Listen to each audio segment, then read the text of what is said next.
Hello, and welcome to the Make Joy podcast, where we chat about yarn and knitting, travel and textiles, and basically whatever else makes me happy. I'm your host, Alison Thistlewood, but you might know me as Champagne and Kiviot or Make Joy London on Instagram. I'm a self-professed yarn lover, passionate about knitting and making, and have been so lucky while living here in the UK to turn that passion into a job. First working as a sales agent for big yarn brands, then as a marketing consultant to designers, yarn shops, and brands, to creating, organizing, and running yarn events, workshops, and festivals, and even working as a tour manager for a craft-focused travel company. On each episode, I go where my curiosity takes me, and in this first series of the podcast, you can expect that to be an eclectic mix of conversations with my friends and colleagues from the yarn and craft world. This is Series 1, Episode 3, Soaking It Up with Jacqueline Sava.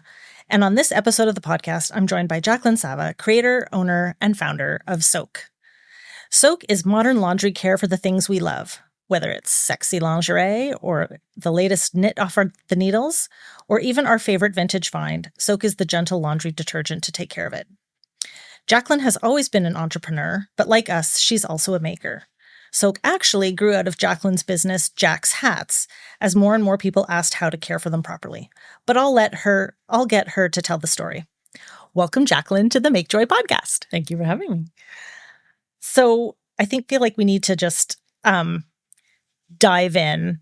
Okay. And on the podcast, I usually ask my guests about their own maker journeys and how they got started. So kind of already segued there with Jack's Hats. But can you tell us about your own origins as a maker before you had a warehouse full of detergent in Toronto? Yeah, for sure. My mom was an apparel designer, so we grew up sewing. She used to always make clothing for us and let us pick out fabric and pick out a pattern. And so, if we had a special occasion or a summer dress or something, so I was always around sewing. And my mom was a knitter as well. And her best friend, June, was a quilter. And so I spent a lot of Friday nights in like junior high and high school rather than like, this is too much information for anyone. Anyways, rather than like hanging out like nowhere, basically, or like at the Tim Hortons to our previous conversation. For any of you Canadians, you'll get that reference. I would go with my mom and she would go to June's house. And so she would often stop for like hot chocolate and Timbits. Currently, we're just going to talk about Tim Hortons all night. She would stop and get like hot chocolate and some Timbits and go to June's house and hang out. And I would often go with her because that seemed like a better alternative than passing through the Tim Hortons where often other kids were actually just hanging out. Like that was the end of their night. So I spent a lot of time around knitting, around quilting, around sewing and fabric. So both of them were notorious for finishing my projects because I would convince them to let me get like a sock pattern and then realize I like had no idea what I was doing beyond like stockinette or something. And then one of the two of them would finish my projects. I feel like this is a good deal. Right? Yeah. Start something, which is the best part, starting something, not necessarily finishing it. And then when I was in high school, I went to a store called Peach Berserk Cocktails, which if you're from Toronto, you'll know Peach Berserk, and convinced Kingy, the owner, to let me basically be like an intern, like hang out on Saturdays.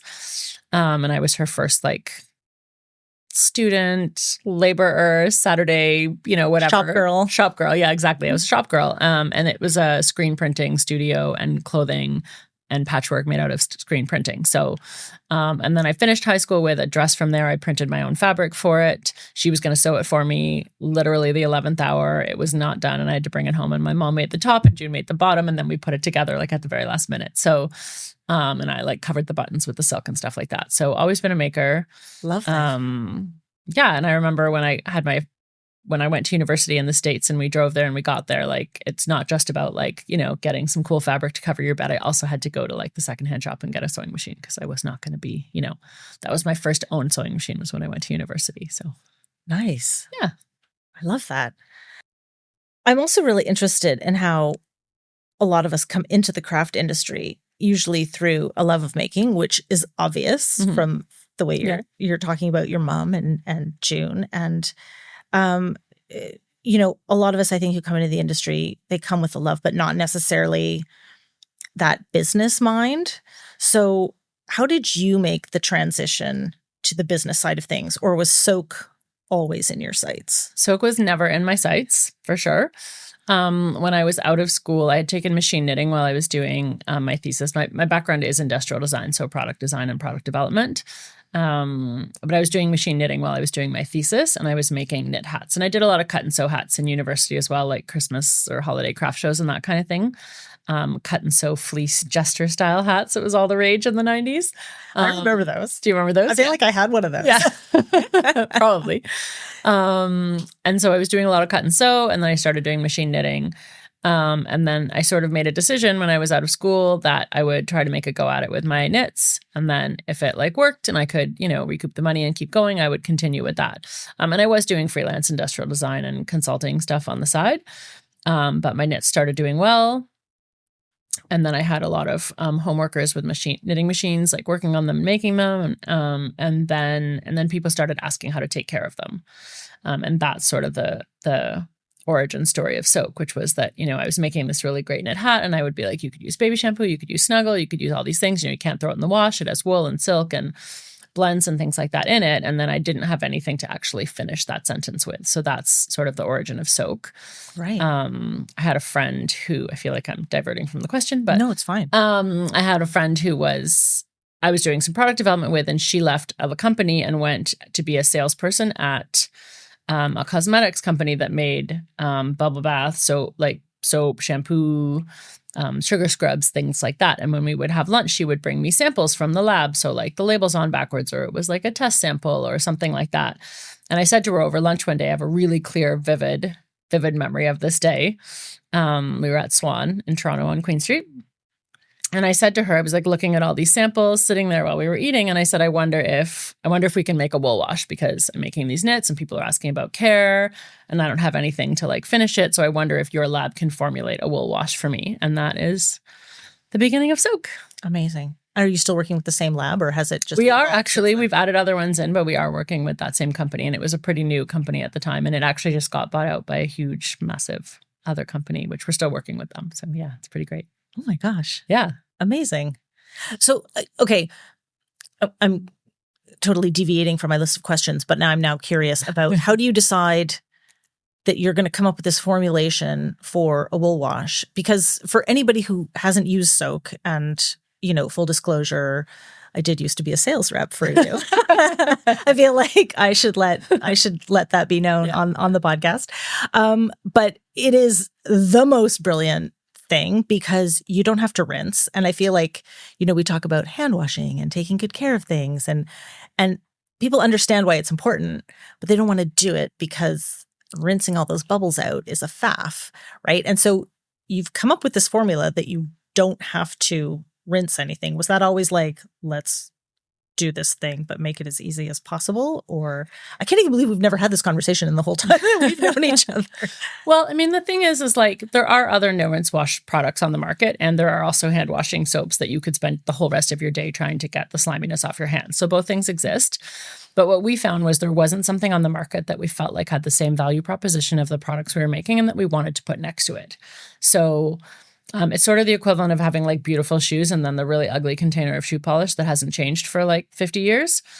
We didn't have something that we felt we could say, this is what we recommend you use to care for your knits that we've created. And the no rinse part is really important in knitwear, in lingerie and swim and lifestyles. We often say like a quick rinse. Because the general idea is if you wash something and then you have to spend like another half an hour like rinsing and rinsing and rinsing and rinsing, you're using a ton of water, which is unnecessary. You're putting too much wear on your garment and your hands feel like crap and you really wish you were doing something else. And like the whole experience becomes unfriendly and you just never want to do it again. Right. And we know that with our favorite clothes, like the only way to continue to wear them is if you actually keep them clean. And so we want people to not be afraid to wear their favorite clothes because they don't know how they're going to wash it. So it was really important to teach people how to take care of their knits that we were making, because it's also like a thing that we call invisible dirt. You don't really see. And I met an amazing sports bra brand today at the trade. I was at a lingerie trade show, and I was joking. I was like, we always ask people, like, if you take off your sports bra, you throw it on the floor, you go to work, you come home, your laundry's on the floor. You're like, which one's dirty and which one's clean? And you can't always tell, right? Once it's dry again. So it's kind of invisible dirt. So the more invisible dirt you remove from the garment, the more the fibers go back to their original state and the happier they are. And then your clothes last longer. And if you're not afraid to wash something that you love, you'll wear it more often and you'll buy better clothes as well. So it was really about, and the thing about designing knitwear, and we did mostly hats and accessories, it's not really about the hat. It's about how you feel when you put the hat on. Absolutely. And so everyone's like, oh, I can never wear hats. I don't look good in hats. And I was like, well, no one's shown you how to wear a hat properly. And you don't have a hat that you love. We can all wear hats. And so with our knits, it was really about how good you feel when you have something on. And if you have something that makes you feel great and it just sits in the drawer, then you're not feeling so great. Well, and what's the point of like, spending that money, or even if it's not something that's not expensive, but it's something that you absolutely adore. What are you saving it for? Exactly. Like, so you're going to wear it when you're dead? Like, exactly. Come on. Yeah. Wear your good clothes all the time. Buy less clothes. Wear good quality clothes. Yeah. So that's the philosophy behind Soak. And also we wanted to make it beautiful and smell great and look in pretty packaging because like clothing has evolved, yarn has evolved, lingerie has evolved, retail has evolved. Everything is beautiful and sophisticated and colorful and bright and delightful. And then you have these like detergents that are just, unaesthetically pleasing.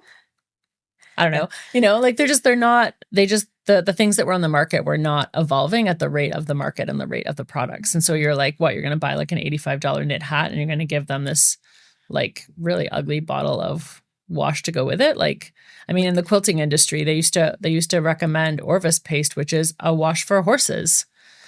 What? And, yeah.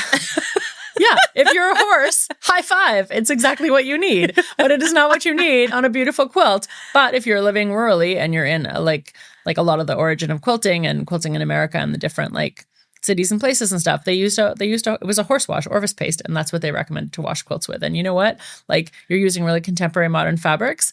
Let's have a really pretty bottle of wash that's designed to go with your fabrics to go with it. I'm kind of fascinated by that. Is that just because like a quilt is bigger and so they're thinking more industrially?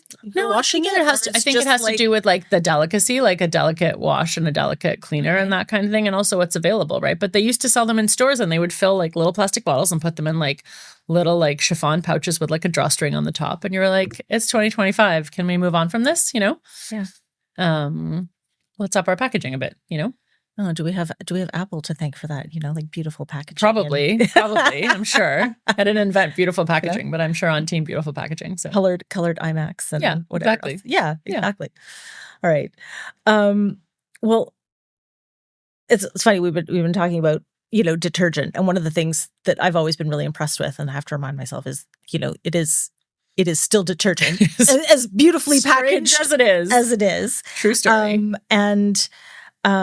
It's part of the making world, but it's also part of lots of other worlds as well, like lingerie, sort of you mentioned. And as brands and small businesses grow, there seems to be sort of even greater importance now on having those multiple revenue streams and not putting all of one's eggs in the same basket. Did you find it easy to evolve from craft to lingerie, or was that like a very strategic decision, or how did that come? Like, was it always a foregone conclusion? Like, how did that? Oh my gosh, nothing is a foregone conclusion. Let's start there. When I read that in your early question, I was like, oh, what is a foregone conclusion anymore other than change? So we started in secondary product for our knits, and then we learned about the knitting trade show, and there was one in June, and my mom traveled with me to my first trade shows because I didn't have anyone on the team, and we got postcards made like bottles, and it was back in the mail merge days because you got sent like an Excel with a bunch of addresses, and we filled all the envelopes with the mail merge and the little postcard, and the postcard said, come to our booth and get a free sample. It was very circa 2006. And so not circa 2006, it actually was 2006. Anyways, so we sent out all these postcards, and then we went down to the National Needle Arts Association trade show, which doesn't exist anymore. As we walked down the aisle to our booth that we had set up, there was just like this swarm of people waiting for samples, because someone said to me, like, yes, it's to go with your finished products, but the knitters also buy yarn and make things, and they also need to wash their products as well. So it was a very steep ramp up from there in the knitting industry. And then at the same time as I was doing that, like within the next year or two, I did do my MBA. I have a Bachelor of Fine Arts in Industrial Design, but I really wanted to get a better, like, holistic handle on business, if you can put the word holistic and business in one sentence. Well, I think you can. Absolutely.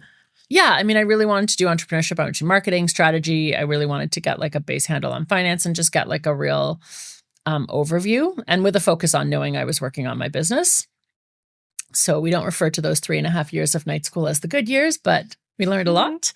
And then I just started identifying within that like other market opportunities. So we were in quilting and craft, but lingerie for me was a really obvious market, because up until us, there was sort of like one lingerie wash in all the stores. And so while it's hard to displace a brand if it's like a one brand category, If it's the only one, it's the only one. It's also way easier to be like, you know, the typical Coke and Pepsi. Like, I'd rather be number two. If I can't be number one, I'm okay to be number two. And, you know, then, you know, generally less competitors as well than like, say, I have a yarn business and then there's like all the yarn in the world. So in 2008, we went into the lingerie industry. And, you know, that is actually our leading market at this point. People do wash bras more often than they wash sweaters. You should wash your sweaters more. But the turns in the lingerie store are much higher and it's interesting because the funny thing about the craft market and the maker market is if you buy soak in your yarn shop, it's for your crafting of knitting. Right. And then you keep it with your craft supplies. I mean, I keep it on my kitchen counter. You do, but you're you. I'm me. So most people, but if you buy it in a lingerie store, you're buying it for your delicate garments. And then you're like, and my sweaters are delicate and my quilt is delicate and my Afghan is delicate and the sweater I bought is delicate. So the sweater I made is delicate. So you use it across all things. So we have to do this weird additional education when people buy it in a quilt shop or a craft shop that says like, yes, you're going to use this on your sweater when you block it, when you're swatching, and you're going to use it on your finished sweater. And also you can use it on your workout gear and your swimwear and your pillow covers and your curtains and your blankets and all the other things as well. So there's this, like I think in apparel, we mostly buy things to wear. We sometimes buy pretty shoes just to look at them, or we buy, you know, something. I know I do. Yeah, we all do. Like we sometimes buy clothing or like accessories or a purse or something like that we know we're not going to wear that often. But we often in the craft world will buy things without actually having an intention to use them. So we often will buy beautiful yarn when we don't know what we're going to do with it, or like fabric bundles, and we don't, you know, we're not going to say I was at Liberty this week buying like oodles of fabric that I don't know what I'm going to do with it. Me too. Yeah, exactly. So 150th anniversary of Here in Town, go see the exhibit. But I feel like, you know, you're buying those materials or whatever, and eventually it will tell you what it wants to For be. sure. Eventually it will. But what that means is you keep it in your craft room. Like you don't just put it in your closet where you walk by your closet every day. So people sometimes associate soak if they bought it in a yarn shop with like, well, this is for my hand knits. And I was like, well, when you finish knitting, it turns into a sweater like your other sweaters that you bought. Mm-hmm. They're both sweaters. They both need sweater care. So there tends to be less like people's bottles last longer if they come in from the craft than the lingerie, which is like a weird phenomenon, but you know. I don't know. I feel like, you know, makers, they get it though. Like thinking about when I was on the soak stand at Edinburgh Yarn Festival, like way back in the day, and talking to people about soak, and you'd say, and you can use it for all these other things, or, you know, makeup brushes, Makeup brushes, you know, great use for soak. Great example of, you know, like here's something that you would never necessarily think of, but that you can totally use them for. And the minute that you sort of like saw the light bulb go on in people's eyes and they sort of hit that tipping point, it's like, oh no, give me the big bottle, because all of a sudden they see the value, right? Like, oh, that one makes the most sense because I can use it for all these other things. Yeah. I mean, there's so many things, and there are brands on the market that have, you know, a denim wash, a baby wash, a swim wash, a cashmere wash, a this wash, a that wash. And that is just, it's a totally different kind of strategy. But we are more like soak is for all the clothes that you love. Like everything that you love. And stuffies, really great on little stuffies too. Stuffed animals. Wash your stuffies. Do you know all about, little breeding grounds? Yes. Okay, we won't talk about that. So I think it's a nice segue, you know, into sort of soak is for everything that you love or that brings you joy. And, you know, this is the Make Joy podcast. So I sort of use it as an umbrella to sort of talk about lots of things that interest me or make me happy. And, you know, It's like the soak-worthy concept. So what are the things that bring you joy, whether it's personally or in the business? Like, what's your favorite way to flex that creative muscle? That's a great question. My creative muscle these days. Well, I mean, I moved out of the city and I live in the country in a beautiful old schoolhouse. So like 6 days in London, A1 for flexing my creative muscles. You're going back with all the inspiration. Yeah, like just the visual appeal. I love seeing what people are wearing. I love seeing what's in stores. I love seeing fabrics and window displays and just visual merchandising, like I love, I don't know that on this trip, I love, walking through Selfridges and just seeing the big displays and stuff like that. So I do, from a work perspective, like that influx of visual information. This summer at home, I've heavily leaned into gardening.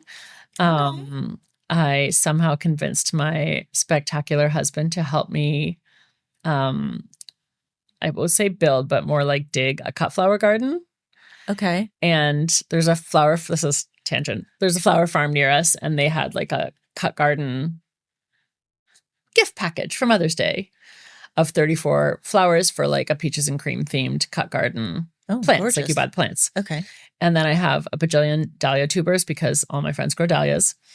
And then my friend gave me some like a seed gift certificate for my birthday. And so I bought like 3 colors of sunflowers. And so we basically, it's like 22 feet wide by 13 feet high. And it's 2 giant rainbows.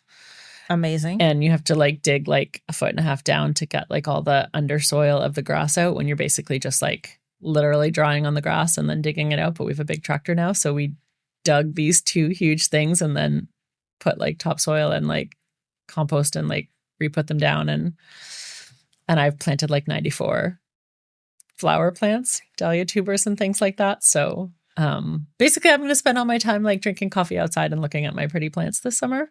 So, and it brings me an irrational amount of joy. And I keep saying to Ted, I was like, why did we take this project on? Like it took us 4 days to dig the trench. And he's like, because you're this happy already. He's like, it hasn't started. So happy. Yeah, you haven't planted it yet. You haven't planted it yet. And it's bringing you this much joy. Right. And I was like, oh, right. I love you.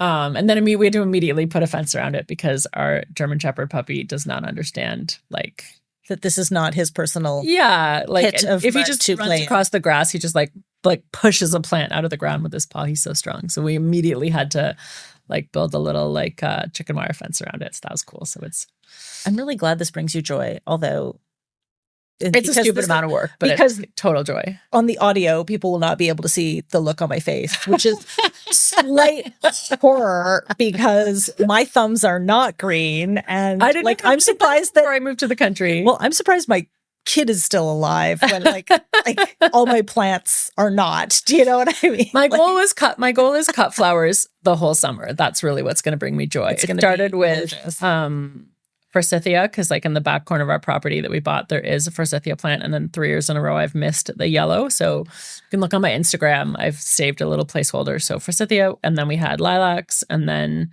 before I left, the cosmos were starting to bloom in this giant cut flower garden. Cosmos. And my daughter she'll just cut flowers no matter what they are. She'll just like, you'll be like, oh, not ready yet. So I've just decided that like she and I are going to just have cut flowers all summer long. So perfect. And and now I have this giant cut flower garden. So that's what's going to bring me joy this summer. Nice. All right, I'm going to switch tacks again. And go back to like the business thing. You probably won't know this. Well, you will now because you read the questions. But you were extremely influential in my... That's true. I did not know that. In my early years as a maker and knitter. And it was because of my participation in the course that you taught through George Brown College and the Ontario Crafts Council. Did I get that right? Ontario Crafts Council? Crafts Council, yeah. And it was called From Maker to Making a Living. Yeah. Which is, I mean, like, go you with your marketing hat on, because that is literally the best name ever. And I feel like it's almost because of that like when Rachel and I used to have the Yarn in the City podcast, like this was the soapbox and the hill that we were going to die on, right? That makers need to make a living. And so I often think about that and refer back to that time, when I meet makers who maybe don't value themselves or the businesses that they're trying to build as much as they should. So can you talk just a little bit about the course and the concept and why you feel so passionately about the need for makers to be able to make a living from their craft and their art. And obviously, I think this is a great connection to, you did your MBA. My upcoming Substack called Maker to Making a Living. Well, no, but because you because I did put that time in, you did your MBA. And I'm not saying like every maker needs to do an MBA, for sure, but Yeah, I mean, there are a lot of courses and classes for like a startup, how to write your first business plan, like how to do that basic kind of stuff. Not stuff, important work. And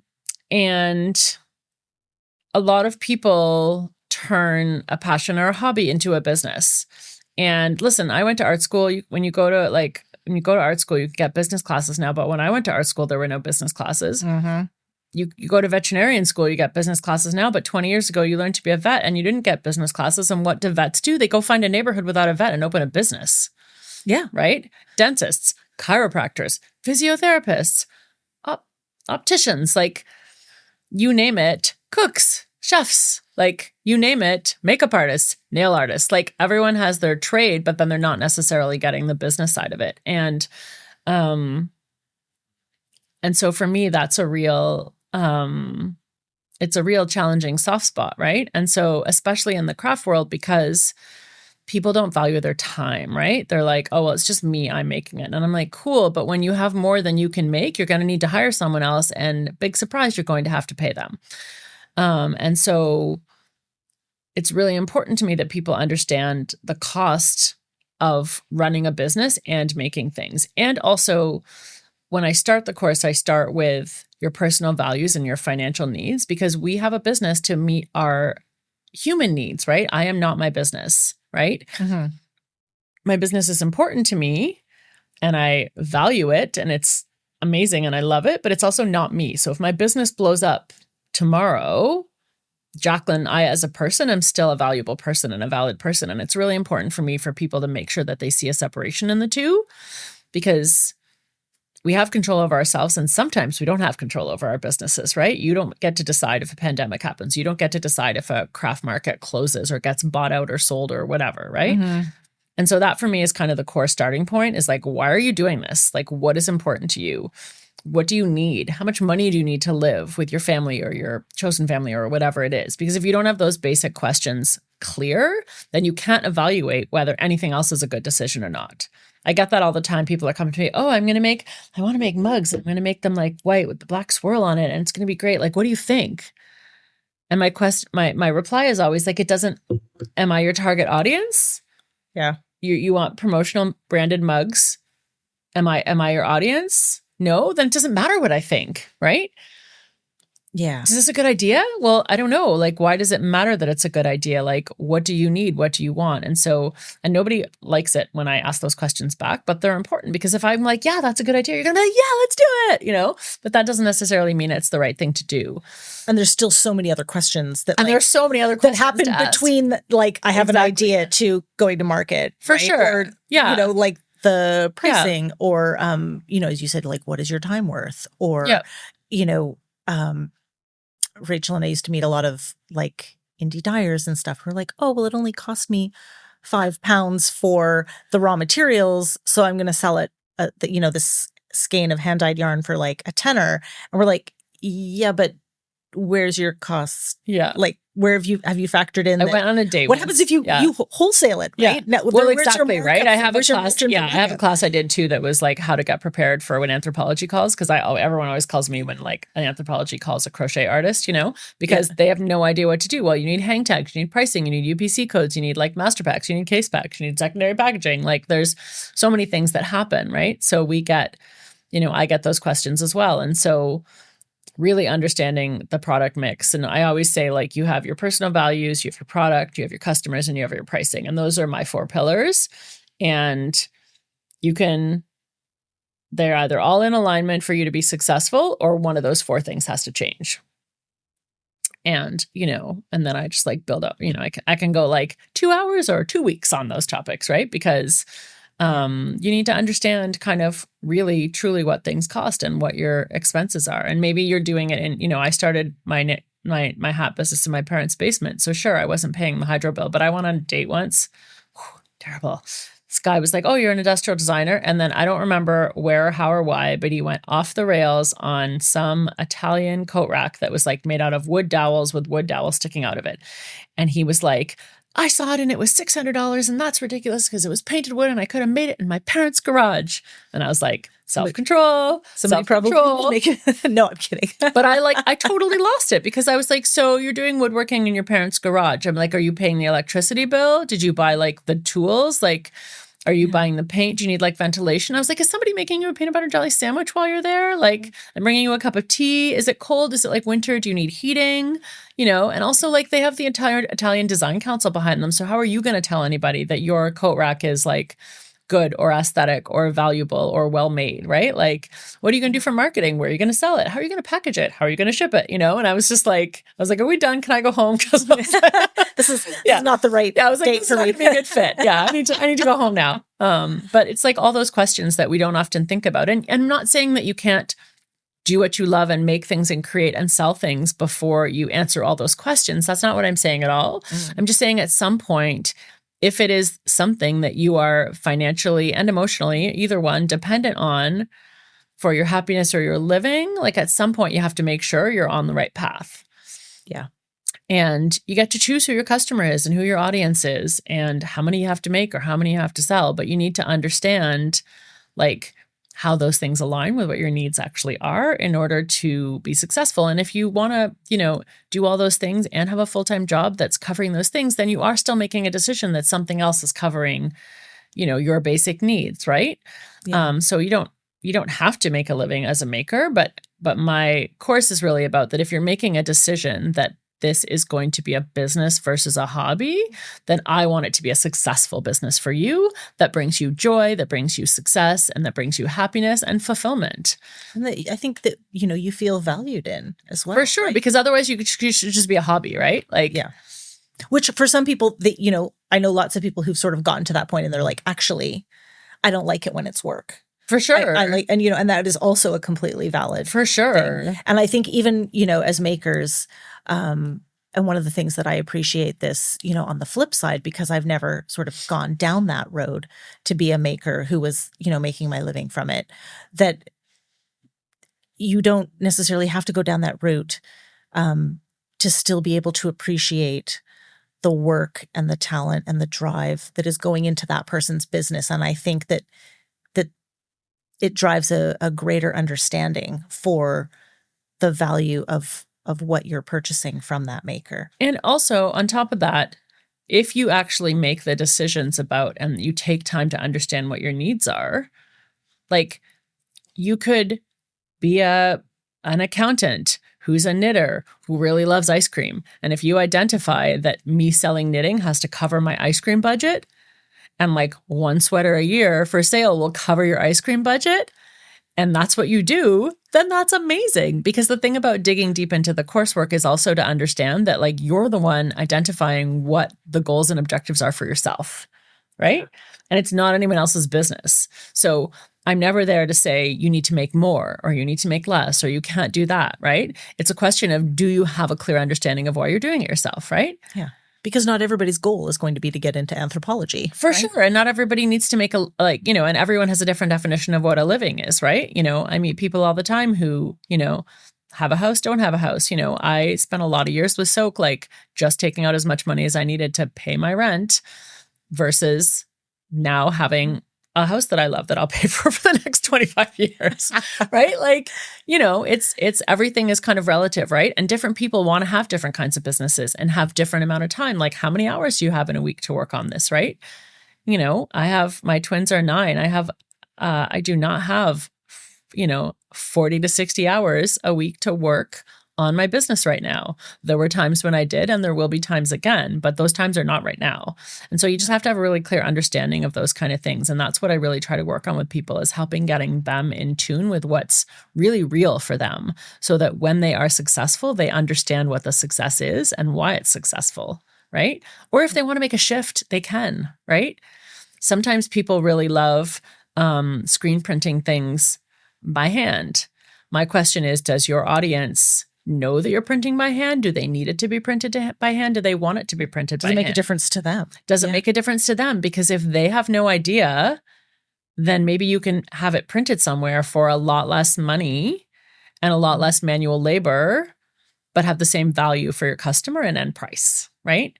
Yeah. It's always a question. You know, I have a lot of, you know, I know people who are ceramic artists and they're, you know, hand throwing each mug versus like slip casting or something. And my question is the throwing part important? If you love throwing and that's your jam and that's what people know and they're all different, then that's cool. But if you're throwing them all the same, like if that consistency is important. If consistency is important and price is important, then maybe you have to change your product, right? Like if you can't value at the price of hand throwing and the time it takes to do that because your market won't bear the cost, then the question is, can you slip cast and get the same visual effect, but have something that is within the price point that meets like decent margins and costing and stuff like that? So it's always a question of like, which one of those 4 pillars is more important and how would you adjust the other ones to meet your needs? And at the end of the day, you can't answer that decision unless you understand like what your financial needs are and what your personal goals are and what your values are, right? If your value is hand thrown or bust, then you're not going to go down that road. But maybe you're like, I don't know, do I need to throw them all? I don't know. Maybe I only need to throw big flagship pieces and I can slip cast the other ones, or I can hire someone else who's, you know, doesn't have their own brand, but throws really well to just throw all the mugs and I can make the flagship bigger pieces, right? Like there's always solutions. It's just about being open-minded and understanding what they are. And I've never done those classes online. I would love to maybe do that. But for me, I actually really love the interactive work of working with people because that connection of being in the same space lets the creativity flow. Well, it lets the creativity flow, but it lets people let their guards down and get really vulnerable and really honest about what they're actually doing. Huge vulnerability thing to sort of put that out there. Yeah. You're already vulnerable as a maker putting yourself out there. And I feel like that, oh my God, don't even start me on that.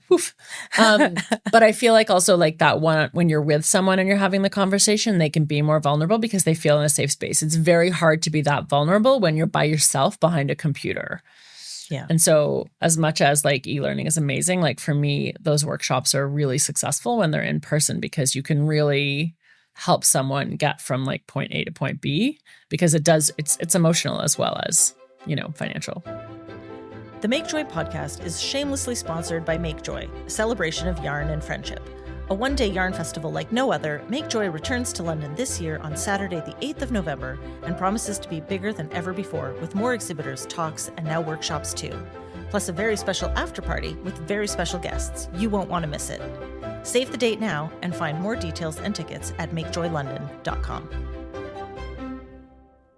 So, were you kidding about the Substack? Because I feel like... No, I wasn't kidding about the Substack. Okay. No, I totally like launched like the beginning of... Yeah, it's Maker to Making a Living. Brilliant. Under my name. Brilliant. Yeah. Okay, you heard it here first. Yeah, it's very like one post is up that's like, this is who I am and I have no idea what I'm doing. I'm going to work on it because I have tons of content and I have so many things that I want to talk about. So in my abundant free time.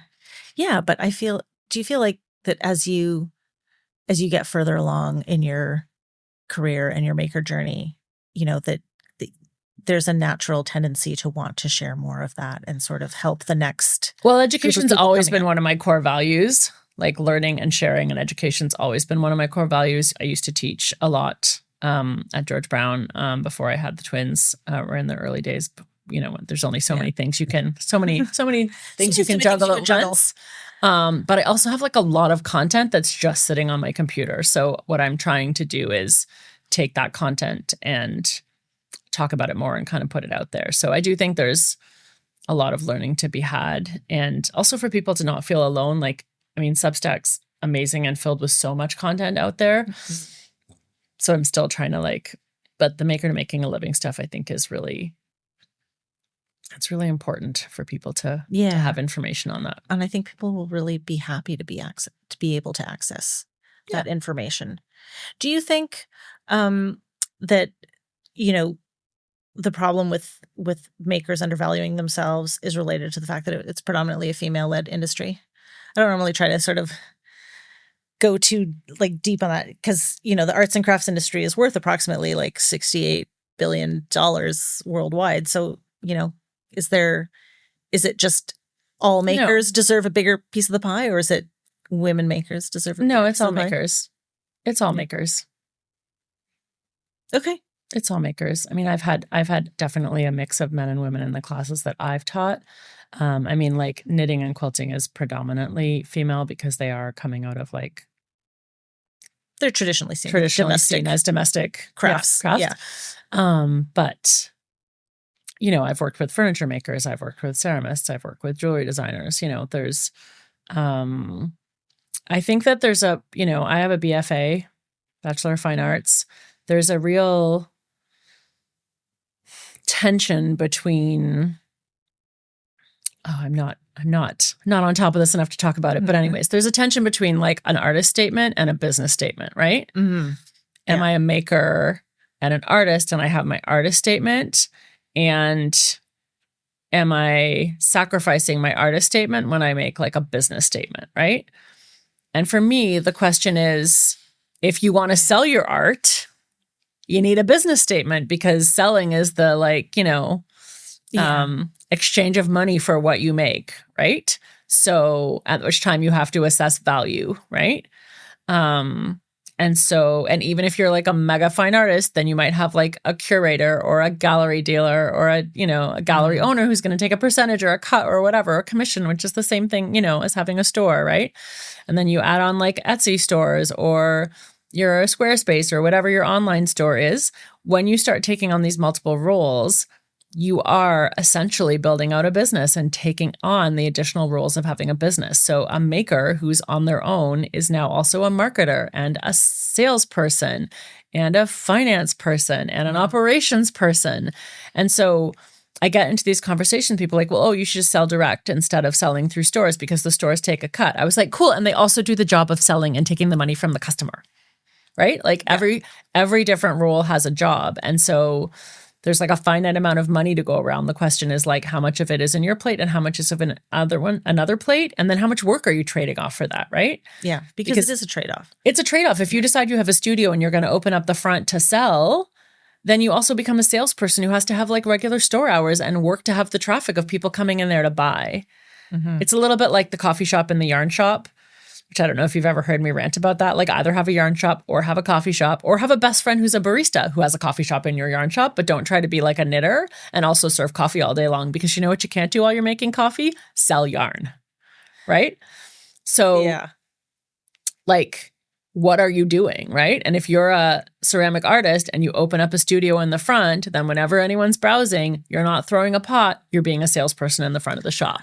So essentially, do one thing and do it really, really well. Yeah, or just bring in the other people that you need to do the other things, exactly. Right. But understand that as soon as you have as soon as you try to start selling your things, you're operating a business to sell your things. And that's why a lot of artists have like agents or dealers, because then they're the ones doing the selling and they're doing the marketing and that's why they get a cut, right? Like everyone's like, well, why do you have to give them a cut? It's like, well, because they're working hard too at their job. Yeah. They've got a whole business model around that. I mean, there's a whole, and it's that point. There is traditionally a business model around that, right? That has grown out of sort of, years of sort of artist representation and galleries and that kind of thing.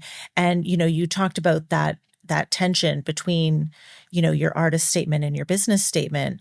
But I feel like there's also, a natural tension between, the semantics of, is it art or is it craft, right? For sure. Capital C. And there's, now with the way the world has opened up with the internet and everything, there's so many different ways to like do things, and people are sort of looking for ways to change those models. Mm-hmm. And to your point about like, what are your pillars and your values, you've got to find and figure out what works for you. Absolutely. Because you can make beautiful art. Like, let's say you're a painter and you've decided that your giant paintings are $5,000 a piece. That's great. As long as you identify the audience that will pay $5,000 a piece and your route to get from you to them. Mm-hmm. Because if you can't, like, if you need to sell like $50,000 worth of art and you only have like one person, you have a gap of, $45,000, right? And my question is, are you going to get there by selling 9 more pieces of giant art or by selling 900 smaller pieces of art, right? And so sometimes you have prints of that. Or prints, my favorite example is like, or calendars, right? Calendars with 10 prints in them, and that kind of like, the calendar example, like really, really ticks artists off, right? And I'm like, I get that you don't like that and you don't have to go there. It's the extreme example for me, right? Like a printed calendar with your art on each page. Yeah. But the point simply is that if you can identify 100 people that want $5,000 pieces of art so that you can sell to 10 of them a year, that's like less than one sale a month, do it, right? But if you can't, then you have to figure out a way to change the product and the pricing because you don't know who your customer is, or you have to find a different customer, right? And so, and if you don't, audience matters. Yeah, the audience matters, right? Like you can make all the things you want, but if you actually need to sell them in exchange for money or services or whatever you're trading, then you actually have to know that there's a customer out there who needs it, right? And so, and every now and then someone would take one of my courses who was like, I say independently wealthy, which could just mean like I don't have to work or I'm retired or whatever it is. And then I'm like, okay, well, we still have to do math. So like find something that you want to do that we can use for an occasion, right? Like, is there a special trip that you want to do or something like that to actually be able to do math? Because if you can't do the math to figure out what your financial needs are, then we can't do any of the other math, right? So this is usually where I'm insert Jacqueline's funny face. I did a liberal arts degree, so that I wouldn't have to do math. But no, I'm joking. But seriously, like I feel like as a maker, you use math more than anything else, even if it's to figure out your gauge swatch. Do you know what I mean? Absolutely. You have all this knowledge now of from maker to making a living, and you speak very eloquently about what people need to be doing and stuff. Did you have points in your career where you look back and you go, oh, I wish I'd done that slightly different? No, like knowing what I know now, I would have done that differently. And, I guess what lessons have you learned so far that you would share with up and coming makers? I mean, in like outside of the whole like maker to making a living, like to help people make their own journeys easier. Obviously, the answer is read your Substack and take your course. But outside of that, yeah, I mean, I always say that like I will work for like a lot of money or no money. So I'm also always happy to like talk to people and help people like figure stuff out for fun. So I think for me, one of the lessons I learned in like a pivotal spot was like, be more aware of what you know and what you don't know. My favorite question is like, tell me what I don't know that I don't know. Because I know what I don't know. But it's what I don't know that I don't know that's going to get me. It was always the case. Always. And so, yeah, we had a situation where I was like, oh, blah, blah, blah, blah, blah, blah. It's fine. I know what to do. Right. And like, I didn't know what to do. And so, and it only happens on like those big, expensive problems. Like we had something go wrong in manufacturing and I was like, oh, it's fine. But then you don't know enough to know the snowball effect of other things that can go wrong from it. Right. We had a flood in our first warehouse and,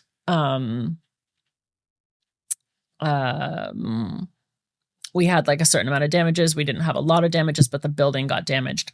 And we had to set up the desks in the back while the insurance company and everyone fought about the front. And I almost had to buy like ski jackets for people because it got into winter and it was so long. And my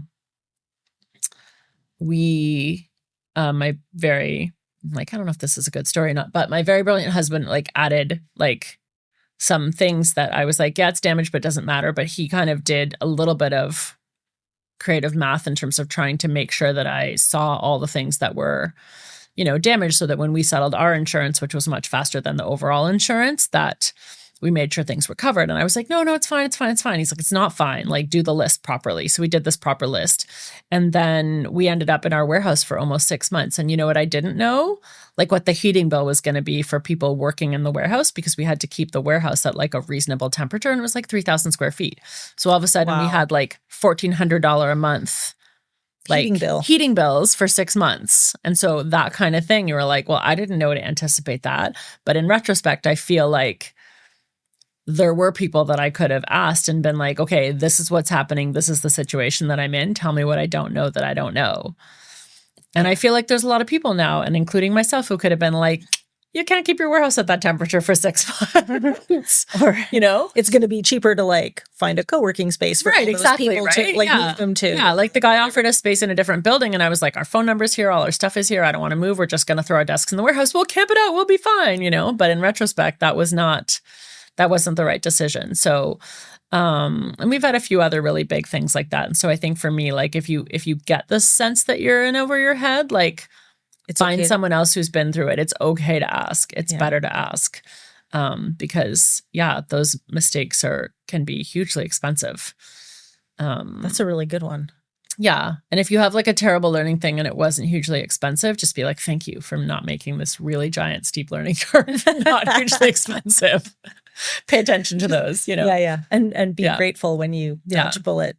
Yeah. There's things that we all don't know, right? Like we have our areas of expertise and they're so specific, and mine are pretty wide, but they're still really specific. There's like a lot of things that I just don't know.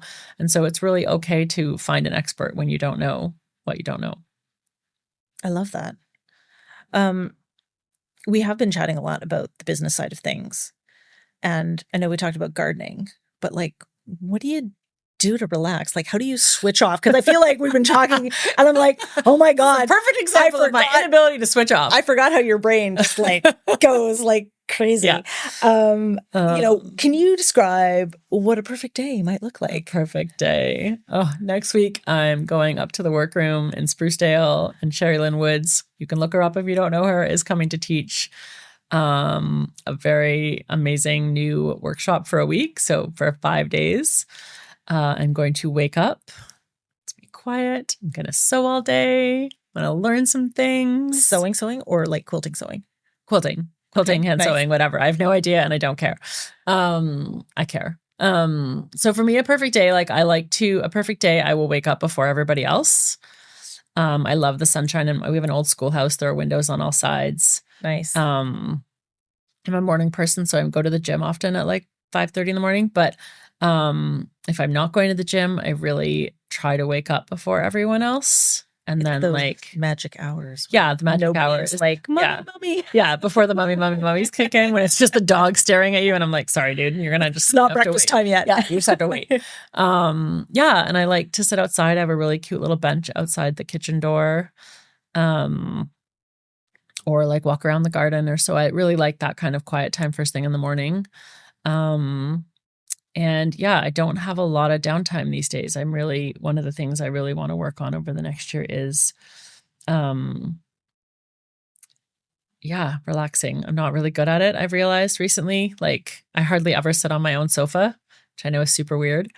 I was talking with another friend about this recently, that, like as we get older, we sort of realize that we're really good at taking care of other people, but not necessarily ourselves. Yeah. I mean, going to the gym for me in the morning, I do CrossFit, and I'm just getting back into it. I used to do it a long time ago. So for me, that's really self-care. I'm a much more pleasant human if I've gone to the gym in the morning. Nice. Than I am if I haven't.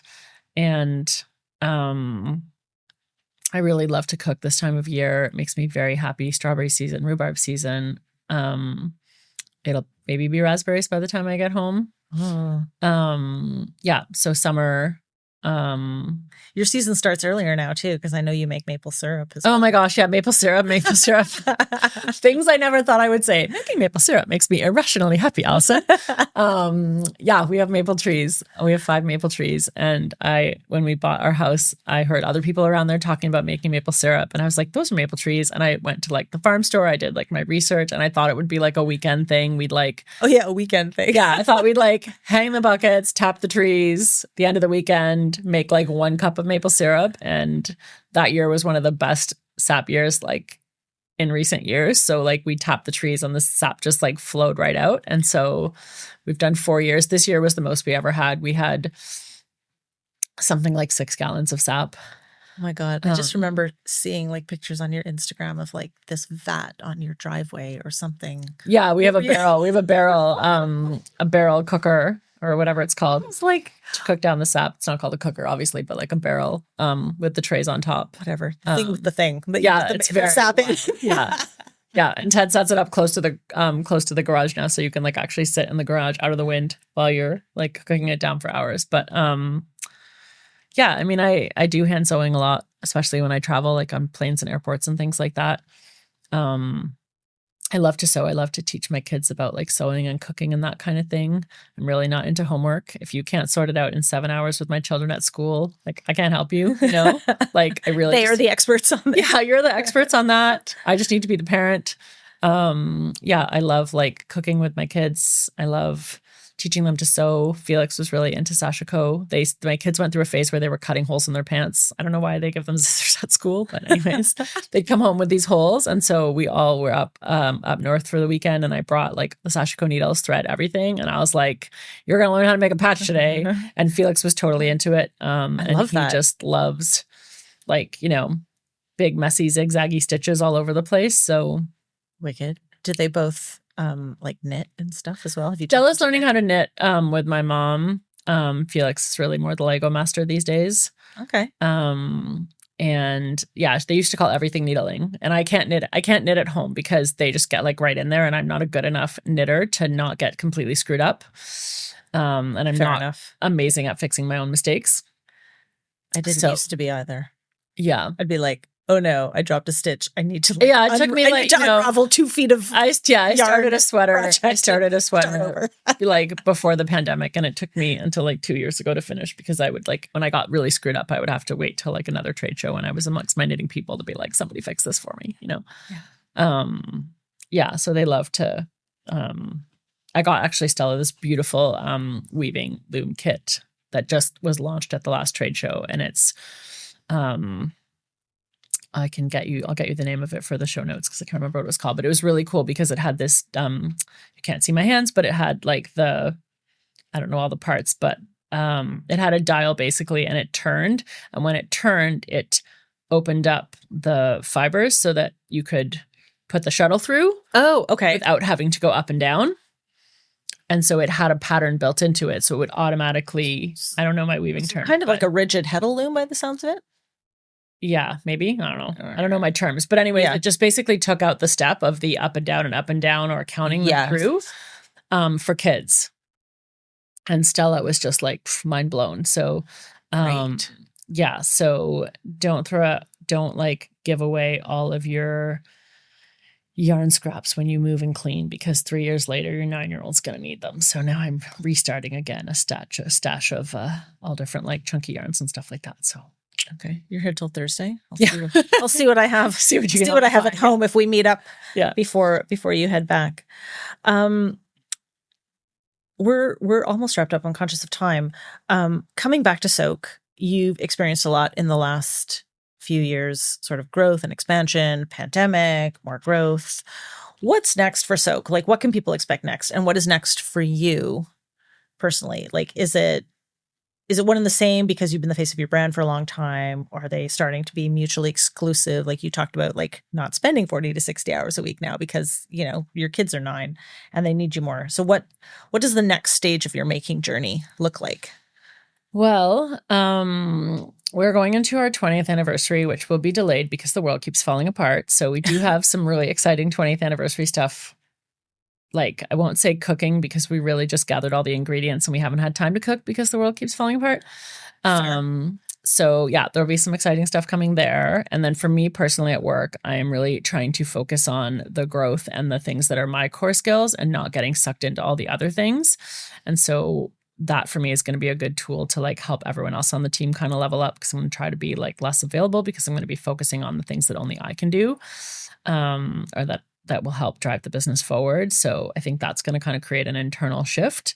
We're a really good team right now. And also I'm spending a lot of time doing things that I really shouldn't be doing. So, well, and that's probably endemic from coming and growing the business yourself. For sure. Everything is a growth phase, right? Yeah. Like it's a step. Like growing a business is a flight of stairs. You like grow, it's like a shitstorm, and then, pardon my French, but like it is, and then it plateaus, and then you decide to grow, and then it plateaus, and you grow and it plateaus. And each growth spurt is very much like 2 steps forward, 1 step back. And that's really kind of painful. So we are definitely like in a pain point.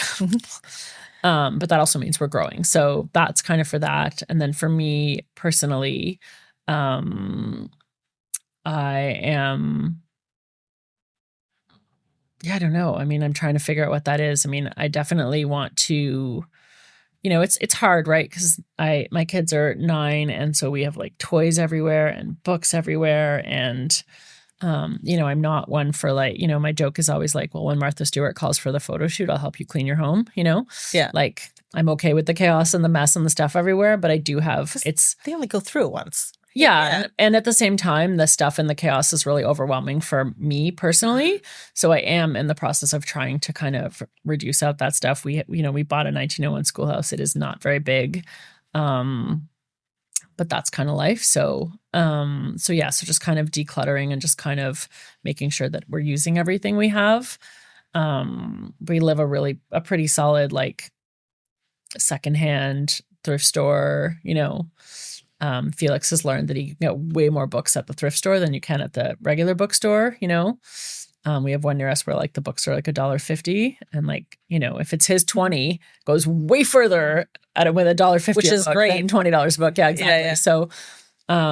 So yeah, I mean, I do want to spend as much time as I can with them, and traveling and stuff. And, yeah, I mean, I always have sewing projects on the go. I did get a kit for a shawl project at the last trade show, but I haven't like opened it yet. So I tend to have like one knitting project on the go, several hundred quilting projects and clothing sewing projects on the go. But I really only do those things in concentrated times because my days are really full and I start really early. So I don't have like 2 hours at night where I can sew. Like, I'm like done by the end of the day. And capacity, you got to find those pockets where you can. Yeah. So I'm more of like I'm going to go sew all weekend kind of person. So fitting more stuff like that in. Which fits really well with your handmade getaway book, which we didn't even talk about. Oh my gosh. Handmade getaway. Indeed. Yeah. All right. I like to do a bit of a lightning round towards the end. So don't think about the question too hard. I didn't read them. As soon as I saw lightning round, I was like, don't read the questions. Yeah. So just answer from your gut as fast as you can. Knitting or crochet? I want to learn to crochet better. Okay. Sewing or quilting? They're the same. Okay. They are two sides of the same coin. Fair enough. Favorite thing to make? This week, strawberry rhubarb crumble. Oh, okay. Not where I thought that was going. Yeah. Who do you credit for your drive and ambition? Both of my parents. Okay. Favorite cocktail or mocktail? Oh my gosh, we just did soak-inspired cocktails at the trade show this week. I love that. I want it. I need recipes. Yeah, we will have the recipes. It will be a very long marketing thing, but like spicy margarita and not sweet. Okay. Which was not at these ones, but like that's my general spicy margarita. Okay, good answer. Worst making mistake. I know that answer. Sorry, are you me? Yeah. Worst making mistake. Oh, not knowing about squaring up when I made Denise Schmidt's single girl quilt. And each block is a square with like the circle in it because it's the single girl quilt, so it's not overlapping rings, which would be a wedding ring quilt for anyone who's not a quilter. And I brought it to the workroom because we were gonna all pin it for long arming it. And Katrina, my very, very best quilty friend, because of that quilt, was like, did you square up the blocks? And I was like, I don't know what you mean. What is that? Yeah, I'm like, I'm sorry, what? And so she invited me over to her house with a bottle of wine, and she was like, you're gonna pin them apart and square them up, and I'm gonna sew them back together, and by the time you leave, it's gonna be together again and flat. And it was Earth Day and her children were young. And so we had to like turn out the lights for an hour for like Earth Hour and like do this in the dark for an hour, or just drink wine for that. Or drink wine for that. Yeah. She saved my soul. She taught me how to take it apart, but she put it back together in the night, which I feel like is like a magical. You can never not be friends with this woman. Never not be friends with her. She's my magical human. And that's a quilt that I made for my sister. And so, yeah, that was a great lesson. Okay. So which almost answers the next question. Unpick or make it work? That's a tough one. Oh yeah, that's a hard one. Both. Okay. Depends. Desert island fabric or yarn? Fabric. Yeah, but which fabric? Desert island fabric. Like you're on a desert island, you can only have one, like your favorite piece of fabric. Oh, what would it be? Desert island fabric? Oh my gosh. Like a designer or like a print or something. Oh, dude, I don't know. I mean, it's your desert island fabric. I would take Olive Liberty with me. Okay, fair. All of it, though. I feel like I could have guessed that answer this week. Something not many people know about you. I'm a very good welder. Really? Oh my God, I love that answer. That's the one I use when they play those like 2 truths and a lie questions. That's my. No, like you're not kidding. I'm not kidding. That's my truth. That's my truth that people always think is a lie. Huh. I haven't done it in a while, so I'd probably be rusty, but no, I'm a very good welder. Amazing. That's the face that Ted made when I told him to. I love it. And now we're married. Ted's like, now can I, because he's like, that was like the biggest turn on. And he's like, I will marry this woman. We went to Active Surplus. He's like, I have to go to this place, Active Surplus. And I was like, okay, I like Active Surplus. Active Surplus still there? I don't know if it's still there, but he was pretty impressed that I knew what it was and was willing to go in. So I mean, that shop was it was the best. Amazing. I know. See? For anybody who doesn't know, it's this little, it's a Toronto Surplus. It's like, store, it's basically like if Radio Shack and the most obscure parts of the Home Depot had a baby. Surplus. And okay, favorite make? Also a trick question. My goodness. Oh, it's the hard thing about moving. Stuff is like still away. Handmade Getaway, the book. Nice. Okay.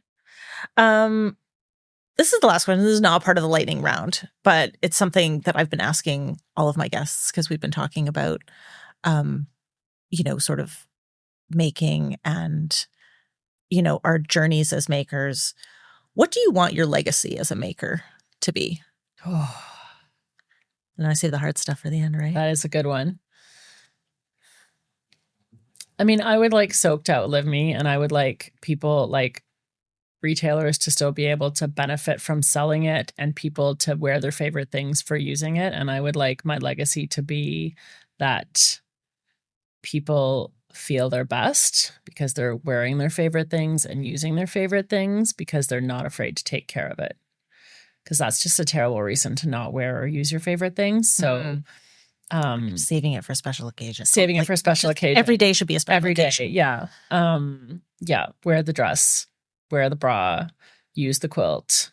If your grandmother made it and it's in a box, take it out and use it. Because you know what? If you don't take it out and use it, the moths are going to get it, or it's going to be yellow stained, or someone's going to have like a flood, or it'll get lost, like if people just, like we met, one of our team members met a woman who had her daughter with her and she was a teenager, and she says, you're not going to believe this, but like, I don't know, like 15 years ago, I did a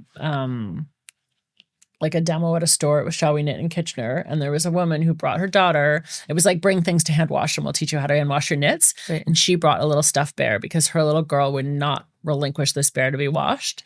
And we put it in a basin and she held up its little teddy bear head and we soaked its little teddy bear body, and the water swooshed out dirty brown. And then eventually we convinced her to let her put the little bear's head in, hold your breath, teddy bear.